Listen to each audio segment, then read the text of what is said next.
Billy Meyer was one of the famous contactees of the 60s, 70s and 80s. He claimed 3 alien visitors were coming to him, giving him messages. He's uncovered supposedly texts that were missing from the New Testament. This is often what happens, stories like this. And he said, no one will believe me, no one will believe me. So apparently his ET visitors said, well, we'll do a few laps around the blocks for you and we'll give you the opportunity to get some video footage. And he's got thousands of feet of video film. And he had thousands and thousands of people flocking to his cult in Switzerland, which is still there today. And the people who've spoken out against him have received death threats and all sorts of stuff, so please pray for me. But in fact, skeptics sent an undercover group in there to penetrate the cult, and very sloppily they went into a shed out the back and they found all these spaceships. They were pie plates and ping pong balls and this sort of stuff, but nonetheless, people fell for it. And their whole eternal destiny has been, basically vanquished on the basis of believing this lie. And even worse was to come for Billy when his wife Poppy divorced him and spilled the beans on him to the worldwide press as well. Nothing like a woman's scorn, they say. Here's my favourite, the Next Generation Star Trek craft. But here we go. You've got to travel at warp speed. Warp is faster than light. Light speed is 300,000 kilometres per second, right? You've got to travel much faster than that to get around the universe. In fact, if Einstein's right, it'd actually be impossible to travel even at light speed. Now, just think about what I'm going to say for a minute, because it's a bit mind-bending. Because to travel at light speed, your mass becomes infinite, and you require an infinite amount of energy. You'd have to have all the available energy in the universe at your disposal to travel at light speed. Sounds freaky, but that's basically the problem.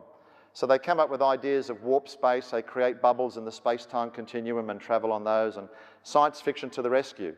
See, when they create that and you travel faster than warp, then you've got the trouble of all the occupants getting splattered on the walls and when they accelerate and all this type of stuff. But science fiction to the rescue again, you create inertial dampeners.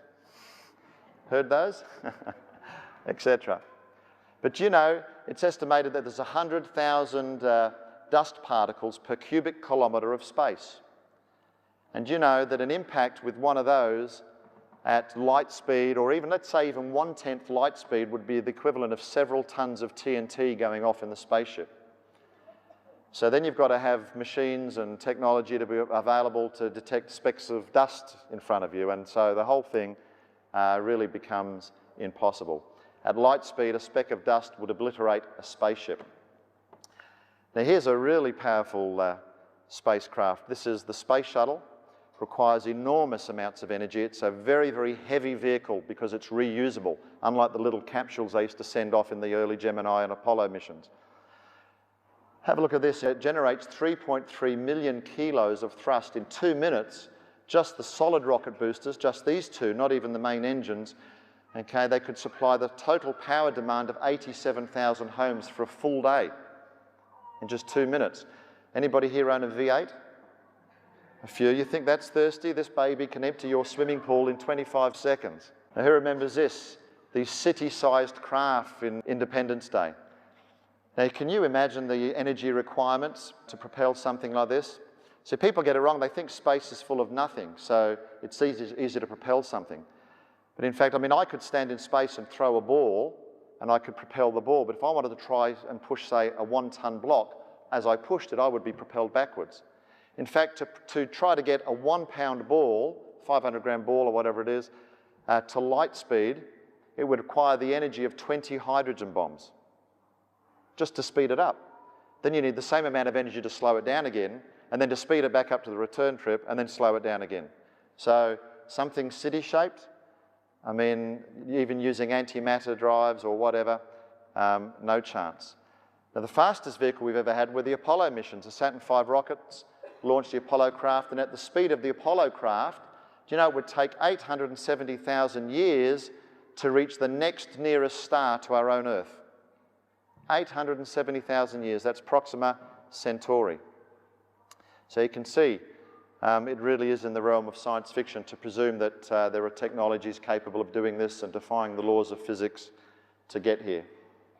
Now, crop circles, one of the most asked questions I get. Who's seen this movie, by the way, Signs? Put your hands up.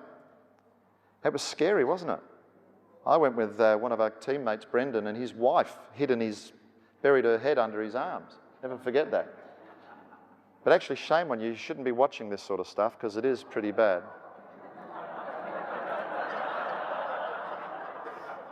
I need to watch it for research purposes, of course.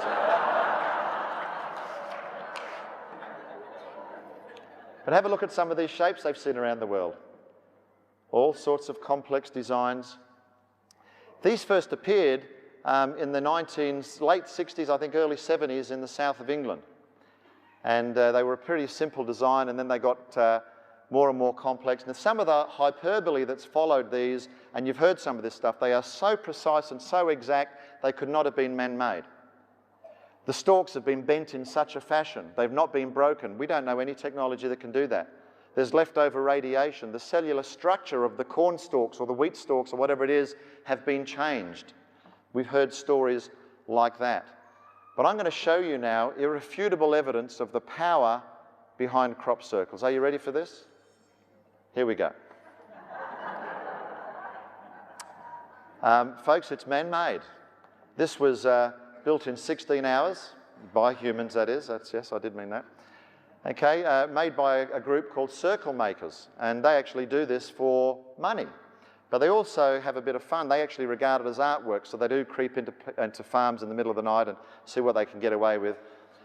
But in the 1980s, two elderly gentlemen by the name of Doug Bauer and Dave Chorley stepped forward and claimed responsibility for all the crop circles that appeared, in that early period.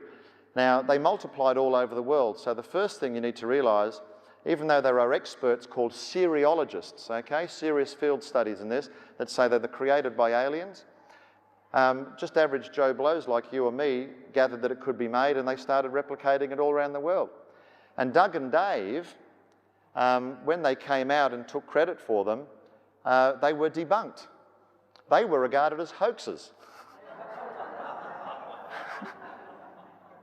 So what happened, the BBC got together with Doug and Dave, now in their 70s, and under the cover of darkness, they created a very, very complex crop circle in a field. They didn't tell the experts about it. No one knew. They got no assistance, but the BBC filmed them. And they got a couple of experts in by the name of Colin Andrews and Patrick Delgado, world's foremost cereologists. They said, wow, here's another crop circle. And they brought them in the next day and they said, yep, these are definitely of extraterrestrial origin. So there you go. But they're pretty clever, these guys. Extraterrestrials look like us. Can you see that? There we go. That's a postcard of Mum and Dad from Pleiades.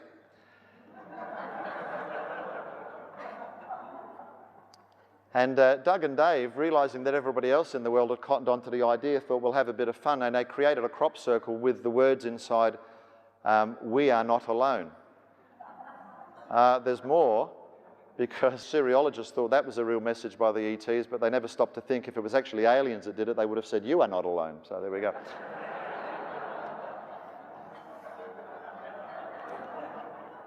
Here's how they make them. You can go to this website, circlemakers.org, and that's how they make them. Look at this, folks, a plank and 2 bits of rope. That is the most common and effective method used by people all over the world in making crop circles.